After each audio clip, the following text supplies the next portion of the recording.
Hi, everyone. Welcome back to SOC Quarantine Diaries. This is episode number 7, and I am so pleased to be joined today by Amanda Fennell, CSO of Relativity, which is a Chicago-based provider of e-discovery. They make a cloud-based and on-prem e-discovery platform, which helps companies manage large volumes of data for things like litigation, investigations, and compliance. And we're going to be chatting security. Amanda, thank you so much for joining us. Thanks. You sound better at pitching Relativity than I do. That's awesome. Well, thanks. I'll keep that in mind if this gig doesn't work out. Right. So you've been at Relativity for roughly 3 years now, and we were talking prior to this that it's been a real maturity. Certainly a learning experience for you, this being your first C-level security role. But here you are now in your 3rd year, and you're feeling really good. And the premise of SOC Quarantine Diaries, of course, is based on everything that has happened this year and has sort of thrown everyone for a loop with COVID and the ensuing quarantine, and certainly security professionals as well. So here you are in your 3rd year, and then COVID hits. So how has that impacted what your day-to-day is like now versus before? Yeah, it's a great question. I guess you probably hear this often, 6 episodes later, right? But I think that for all security, fundamentally, my strategy has like the same 2 vectors that I go over. And so I had to reevaluate it. And part of that is the prevent, detect, respond, like fundamentals, not going through kill chain or MITRE or KPEC, but just fundamentals, prevent, detect, respond. We had to reassess how we were being preventative or detecting or responding. So that had to change. And in order to do that, we did that by reassessing our people, what they were doing and their roles and responsibilities, their process and how they went through it. Like you can't just like send laptops back in if somebody terminates, like COVID. And then the technology, like what are we using to monitor that stuff and so on. So we use these 2 strategies typically with our strategy pre-COVID. That was the way we approached our strategy and security. And then post-COVID, we had to reassess those. So tell me, prior to, is a large majority of your workforce now working from home, or was there a lot of remote work that went on prior?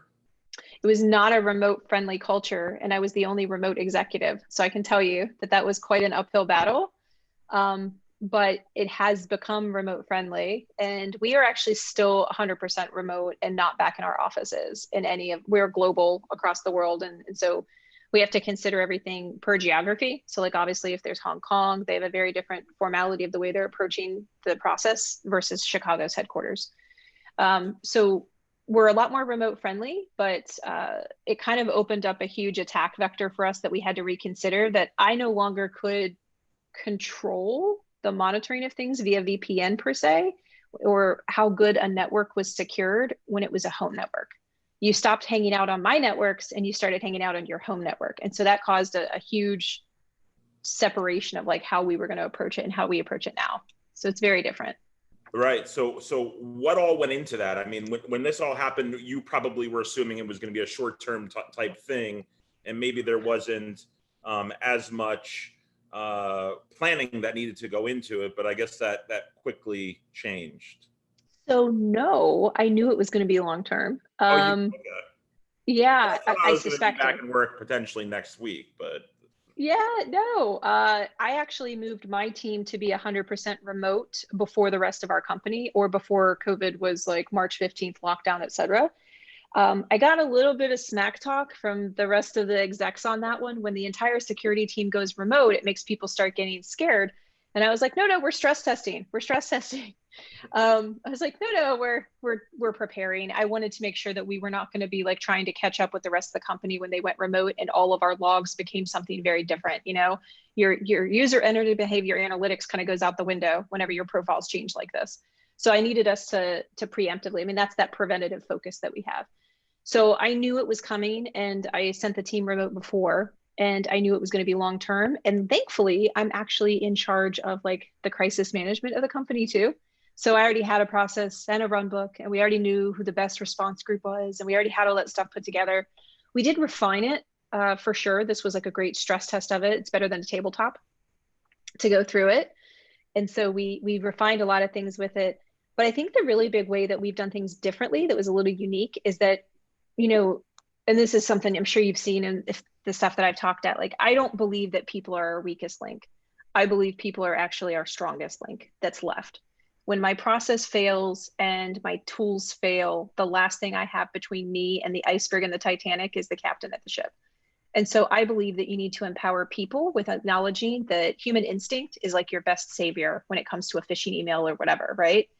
So instead of deciding like, oh, we're going to put in a whole bunch of tools that are going to monitor people's home networks and things like that or stuff like that, I instead started an education series about how to fix your home network to be more secure, how to make sure that your kids' Zoom situation is secure, et cetera. Like, and we focused on teaching and enabling and empowering the people to make better decisions so that they own the security story. Like, it's not just about my team, Calder 7, like doing all the work behind the scenes. We're actually like reaching out, making sure that they feel like they're a part of that team. Right. So you're not treating them like there's some sort of risky part of your organization. Because the idea is you don't want to talk down to folks, right? And you have to trust that users are never going to be fully equipped in the way that for these things that maybe the security team is, right, with the knowledge and such. But I guess treating them like adults sounds like what you were doing, right? Well, it's hard. I mean, I'm in a company with like a ton of engineers, and engineers are flipping smart. And so we've also, like, beyond COVID, we approach things differently. We don't just roll things out like typical security. We actually embed people. You know, when you roll something out, let's say we rolled up like Proofpoint, right? Mm-hmm. So a lot of changes take place from a user experience as an employee with like how that works with your email and what's getting filtered or whitelisted, et cetera. And there's a little bit of time that takes with the testing and so on.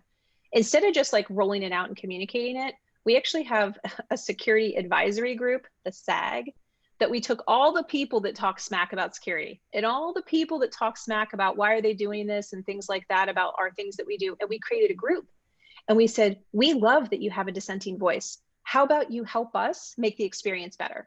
So instead of just like talking bad about it, why don't you make it better for everybody in the company? So when we move for things forward in their experience with stuff like the home experience and things like that, we actually pull those people in and help us to explain everything in a way that they know what we're solving for and that we're making the best decision for security and that they help us guide the employee experience too.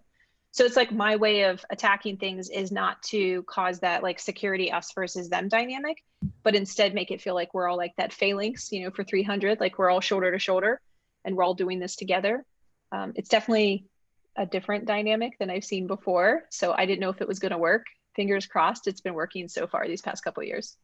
Yeah, it's interesting. I read a tweet recently that went semi-viral, I guess, and it said, and I actually wrote it down here: the longer I work in InfoSec, the more strongly convinced I am that security people need to be deeply embedded in the day-to-day workings of their organization, not to interject friction at every point, but to understand how the business works and what the priorities are. That sounds a little bit similar to maybe what you're talking about. Just security is sort of playing a. Yeah, that's a great tweet. I didn't see that. I don't hang out on Twitter as much as I should. I'm still like struggling because Instagram's got me. But I will say that there's a few things that are like the action items from that I'm hearing. One of them is like I report directly to the CEO. So I'm in every executive meeting and I'm in executive meetings probably like 15 to 20 hours a week. So every business decision that's taking place, security is right there. We have a subset team of the technical leadership with like the CTO, the CIO, the chief marketing product officer, et cetera, like a sub team, and I'm in that.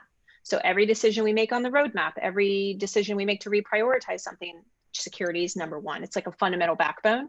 But at the same time, I don't take that lightly. I don't like put the block down on something easily to say like, yep, that's insecure. You can't do it that way, or that's not within our controls for our framework for ISO or something. Instead, it's okay, what are we solving for? And how do we most effectively support the business to accomplish this, but in a secure fashion? Because I have an honor and an obligation for the data that I'm hosting and being careful for. And I think that everyone in the company feels the same. So I'm pretty lucky. So it's that top-down leadership that you get from the CEO, the commitment to security, that it is present and in the room for all those decisions. That's a really great tweet is all I'm going to say on this summation of that. Uh, no, for sure, for sure, and then again along those lines of really where it sounds like your role extends well beyond just certainly from a siloed perspective, right? Your role certainly extends to your customers as well, and I'm sure a lot of them have security concerns when it comes to using a product such as yours, right? And especially with the product moving to the cloud. So can you talk a little bit about maybe just again with the backdrop being sort of the COVID era, but have your customers reached out with any new concerns that they may have now? Yeah. Yeah. No, it's the opposite. Everyone wants to go to the cloud all of a sudden, right? Yeah. So gratefully we have a cloud product, but it was interesting, especially in like the legal industry and the legal tech realm. Like no one could get to the office, and in the government and so on. Like you can't get in there, so everything had to move to the cloud. So people either go directly. So yes, I have the security of the company, the cybersecurity, the security of the buildings, and I have security of the product. So all that fall and the compliance of it. So those are all under me, and the privacy. Just going to keep going, just gonna keep listing things. But so all those things fall under me. But when it comes Right. down to the COVID dynamic, like the one thing that really pushed forward was the fact that everyone had to get access to data, but not get to it hands on. So everything pushed to the cloud. So I think the things that came in handy are, the Cloud Security Alliance. It's easy whenever you say, yes, I'm a part of that alliance, and here's my questionnaire filled out. Here you go. And that kind of checks a box for a lot of people to know that the cloud's secure according to that alliance framework. The certifications come in super handy. You have to have that ISO 27001. Your SOC 2 Type 2 report is great because there's so much transparency in how you secure your product in the cloud. So you can just hand that over to people. The pen test results, those things stayed the same in terms of what people asked for, but there were a lot more requests. And so while there are some areas and industries that were really struggling because everybody closed up their budget and no one wants to buy anything during COVID, the one thing they did need was access to data. And the only way to do that was in the cloud. And so we had a lot of shifts there. So the questions stayed the same, but there was just a lot more of them, more frequency. Tell me a little bit about security operations. Do you guys have or prior to COVID, was there a physical like on-premise SOC? Do you turn over some of those duties to a service provider? Take me through your security operations, generally how that's modeled. Yay. This is like my background, so I like this part. So we have a product security team, which I'm going to separate because let's just put that to the side for a minute. That's very much focused on like how we secure the product, the code, the pen testing, and all that kind of stuff. So we'll put the product and the cloud. So we'll put that to the side for a second. We have a compliance team that does operational risk management. I'm going to put that to the side for a minute. And then we have a global team, which is located in Poland. I'm going to keep that team here for a second to talk about. And then we have our cyber team. I'm following. So those two teams work together very heavily because of the follow the sun type of mentality for 24/7 coverage. We did, when we first started out, have an MSSP to help with us. It was great. They were a great partner. It was actually Expel, which was like kind of a startup that came out. Really awesome for people like us who are highly technical and wanted to create a lot of specialization around what we were doing with the way we created things with our SIM and our Intel feeds. So it was super great. After about 2 years, we were good to go. They helped us get to a point where we were like, oh, we've got it. We can do this 24/7 ourselves. So we had a location of a SOC that's located technically in Chicago, and then the other part of them being in Krakow in Poland. It's 24/7. Our staffing is pretty consistent with the model you would imagine in terms of your tier one analysis, is most of it's getting filtered out. So we get like maybe 8 billion logs year to date right now that we have to cull through with our Splunk and our glass, pane that we've got. That 8 billion goes down to maybe like 37,000 potential like signatures that popped. And we do our own detections and analytics as well. That we have a whole team for that. So we've got those pops that come up, and then it comes down to, it was like 70 low-level validated potential incidents that became 0 severe incidents. So kind of going through the funnel of how we go through things, everything goes into the eye of Sauron, right? For your Splunk, in our case, everyone's got something in the center of everything. We organize all that data. We feed through 300 different Intel feeds. After it pops out, our operational teams are the ones who, at that point, you're looking at mostly like tier 2 analysts that are working on something and our threat hunters. We have a big threat intelligence lean in. So we've got threat intelligence that's based out of Krakow. And then we also have some of them present in the Chicago, but now we're like geographically dispersed in the US. Mm-hmm. So it sounds like one of the major challenges of the SOC is that prolific number of alerts that comes in, and you guys have done a pretty good job of Yeah. cutting that down. Yeah, yeah. I mean, that's always the Focusing key, your, right? yeah. You got to balance that visibility. You want with great visibility, but you also want to balance like that the content is true positives. So it takes a little bit of time. And that's what that 2 years did for us of having an MSSP at the time, was it gave us the time to really cull that down and fine tune what the white noise was and turn that down. And so by the time we got done, we've got it really titrated down to really strong. And have you, doing all this remotely, when you imagine a traditional SOC, it's folks huddled around monitors, right? And collaborating in that physical sort of way. Have you met any challenges with the need to do this SOCing remotely? I would say there's a challenge, and one that we like face head on is that, and this is going to sound a little like, I don't know, like happy granola kind of feel, but our team is actually really happy and they're really a cool team. There's no drama.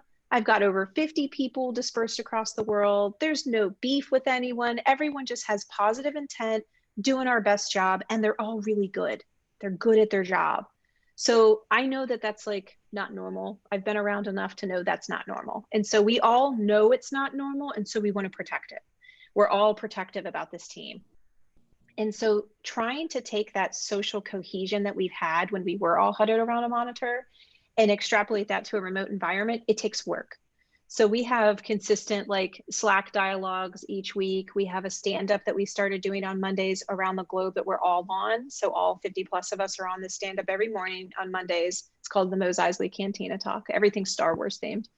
So the Mos Eisley kicks off. We always start off with music. We rotate different songs, but just keeping it fun and keeping us engaged. And so we had to extrapolate that. And then there's a thing for the week that you have to do where we like post a picture of someone's desk and say, whose desk do you think this is at home? And you had to try to figure it out based on what you knew about the person in profiling.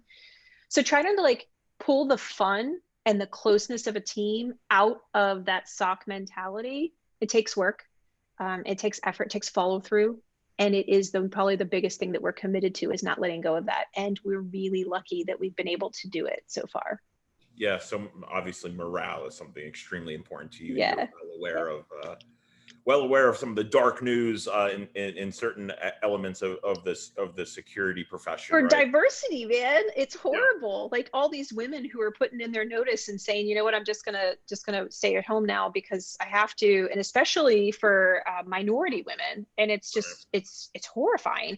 So we had to go and actually lean in there and be like, okay, how are we super taking care of the headspace? I think that's actually an app, but which we help them to use. But how do we take care of like the mentality of not just the morale, but also like, are they functioning okay with what they're doing? Not just minority women who are mothers, but also like, what about when you're single in COVID and you're sitting by yourself quarantined for so long? So we focused on the mental and people side majority. I would say that was like a big driver for us. Yeah. Okay. That's tremendous stuff. I know we got to wrap up. Let me finish with one question. Like, what do you see any paradigm shift underway here in the way that security is done now, pre versus post COVID? I mean, some of the new risks that you may be facing might be, grow and become more commonplace. Or what are you thinking about, now versus then? It's something you have to like kind of precariously walk. That security, you've been in the industry for a while. We don't change things easily. Like, once we have a change, we kind of latch on and don't let go for a while. So like the term like disruption came up and everybody loved it. We latched on and we kept it with us forever, right? And so like I would say you kind of have to acknowledge that I think you're going to have a large part of the security industry go right back in a rubber band effect to the way they used to be before COVID, like nothing happened. Go right back to butts and seats mentality, et cetera. But you're going to have a lot of people in the tech industry who are going to start to have to feel that there is a demand from top talent now because they've got a taste for remote life and they've got a taste for this freedom of being able to work from anywhere. And I think that that top like 10, 20% talent you've got in the industry, it's probably going to demand this kind of hybrid or remote mentality. So I think that that area in security is going to be a real interesting shift that takes place, and not everybody's going to capitulate to it. So we'll see how it goes. Indeed, we'll check back in with you, Amanda Fennell, CSO of Relativity. Absolute pleasure having you with us today. Thank you. It was a pleasure to be here. Thanks so much.